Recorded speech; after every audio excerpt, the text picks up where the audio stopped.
1 එනවනේ check 1 එනවනේ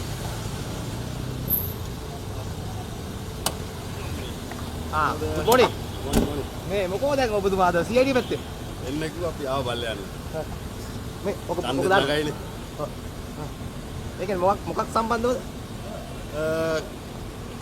දේශීය ආච්චි සම්බන්ධයෙන් අහන්න කියලා තමයි කිව්වේ ඉතින් ඇවිල්ලා අහන දෙයට උත්තර දීලා දැන් මීට කලිනුත් ආව නේද ඔව් මේ ඉතින් ගෙදර වගේ තමයි නිතරම එන යන තැනක් මොකද ආණ්ඩුවට වෙන වැඩක් කරන්න බැරුණාම අපු මෙතෙන්ට එක්කන් එනවා අපි එනවා ඇවිල්ලා අහන ඒවට උත්තර දීලා අපි යනවා දැන් මැතිවරණයට තාම මාසයක්වත් නැහැ මෙහෙම මේ මැතිවරණයට මාසයක් තියෙද්දි දැන් ඔබතුමා CID එකට එනවා දැන් ඒතොර මැතිවරණයට බාධාවත්ද මේක මොකක්ද අර ඡන්දෙ දුන්නේ නැත්නම් ප්‍රාදේශ සභාවට සල්ලි දෙන්නේ නැහැ කියලා රටේ ජනාධිපතිවරයා කියනකොට ඒක ඊට වඩා තර්ජනයක් නේ ඡන්දදායකයාට ඉතින් එතකොට CID එකට අපුව ගෙන්නන එක සාමාන්‍ය දෙයක් ඒතොර හදිස්සියවක් ඇතුළට යන්න වුණොත් කොහොමද මැතිවරණයට බාධාවක් එනවද නෑ කිසිම බාධාවක් නෑ මොකද අපේ පක්ෂයේ ආන්ත්‍රණය පැහැදිලිවම ක්‍රියාත්මක වෙනවා අපේක්ෂකයෝ පැහැදිලිවම මේ වෙනකොට ගම්වල ඇවිදින පටන් අරන් තියෙනවා ඉතින් නාම රාජපක්ෂව රිමාන්ඩ් කරා කියලා ඒ ප්‍රශ්නේ විසන්නේ දැන් 100 3ට වඩා බැස්තරේද දැන් ඒ තත්ත්ව කොහොමද දැන් වැඩි වීගෙන යනවද පැහැදිලිවම පක්ෂයක් අපි ගොඩනගෙනවා ඉතින් මේ රටේ වේගයෙන්ම ගොඩනගෙන සහ ශක්තිමත්ම දේශපාලන බලවේගය තමයි ශ්‍රී ලංකා පොත් ඒකෙන් CID එකට බයක් නැහැ CID එකට එන වාරයක් ගානේ ජනාධිපතිතුමාට අපු මතක් වෙනවා දැන් ඒතකොට ඔබතුමා ගාල කිස්නඩු ඉවරද කිස්නඩු කේස් නෑ නඩු ඉවර නෑ ඒකට අද දැන් දේශීය කේස් එකනේ අද එහෙම තමයි කිව්වේ හැබැයි ගියාම අහන්න වෙන්නේ ඒවනේ මේ දැන් යෝසිතගේ වාහනේ සම්බන්ධව මොකක්ද කතාවක් යනවා නෑ ඉතින් අද පාර්ලිමේන්තු වරප්‍රසාද වලට මොවා වෙලා බොරු කියන ආණ්ඩුවක් සහ දේශපාලන සංස්කෘතියක් අපේ රටේ හැදිලා තියෙනකොට තමන් කෝප් එක ඇතුලේ වගකීම් රහිතව ප්‍රකාශ කරනකොට සම්පූර්ණ කෝප් වාර්තා පිළිබඳවත් කෝප් එක පිළිබඳවත් තියෙන විශ්වාසය බිඳ වැටෙනවා. ඉතින් මම හිතන්නේ කෝප් එකේ සභාපතිවරයාට හෝ ඒ අදාළ මන්ත්‍රීවරයාට කවුරු හරි හොඳ ලණුවක් දීලා. ඒ ලණුව කාලා කෝප් එකේ ඇතුලේ නිලධාරියෙක් හැප්පෙනවා. ඉතින් අන්තිමට විහිළුවට ලක් වෙන්නේ යෝජිත රාජපක්ෂවත් අපුවත් නෙවෙයි. කෝප් එක සහ ඒකින දේශපාලන අධිකාරිය. ඒ හින්දා අමාත්‍යවරුන්ට නැත්නම් වර්තමාන ආණ්ඩුවට මේ නිලධාරීන්ව අපහසුතාවයකට පත් කරන්න ඕන නම් කෝප් එකට කැඳවලා ඒකෙන් සාර්ථක වෙන්නේ නැහැ කියන එකත් අපි මතක් කරන්න ඕනේ. ඉතින් ඒ ගැන හොයන්න. එතකොට කවුද අදාළ අමාත්‍යවරයාට ලං වෙන්නේ කියලා පැහැදිලි වෙනවා. මොනවාට සංකතාවු ගිවිසුම බඳහාරිය ඉස්ලාම ගිවිසුම මොනවද කියලා බලන්න ඕනේ. අපි තාම දැකලා නැහැ. සාමාන්‍යයෙන් පාර්ලිමේන්තුව දැනුවත් කරන්න ඕනේ. වර්තමාන ආණ්ඩුව හැමදේම කොලේ වහන්නේ කරන්නේ. ඉතින් ඒ ගිවිසුමත් කොලේ වහලා කරා.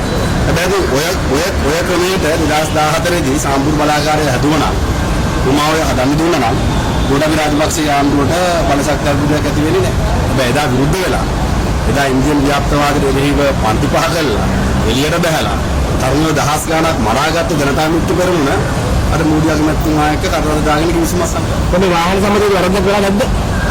වාහන සම්බන්ධව වරදක් කරලා නැද්ද? දැන් මම ඔබට උත්තර දෙන්නට වඩා හොඳයි අදාළ අමාත්‍යවරු දීලා ලොකු පැමිණිල්ලක් දාලා මාධ්‍ය සාකච්ඡාවක් දාලා ඒ ගැන හොයලා මේකින මහතුරුටම කියලා ගහගන්න. ඒ ෆෝටෝ එක උරලා නැහැ.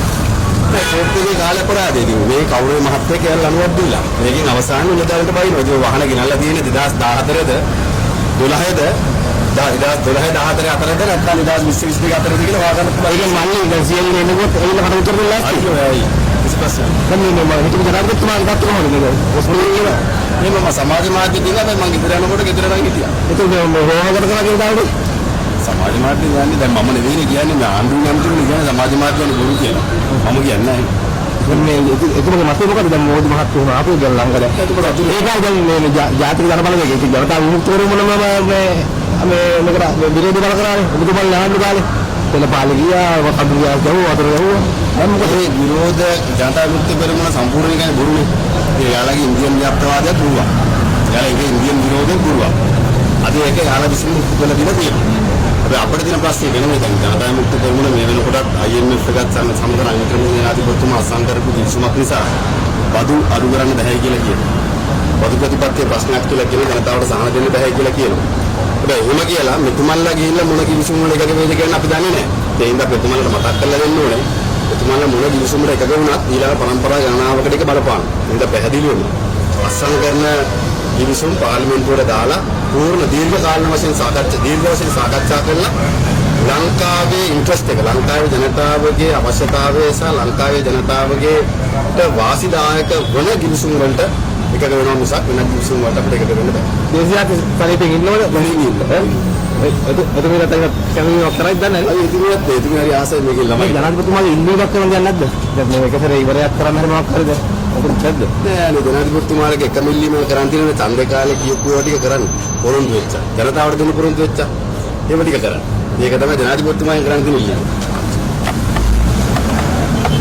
හරි.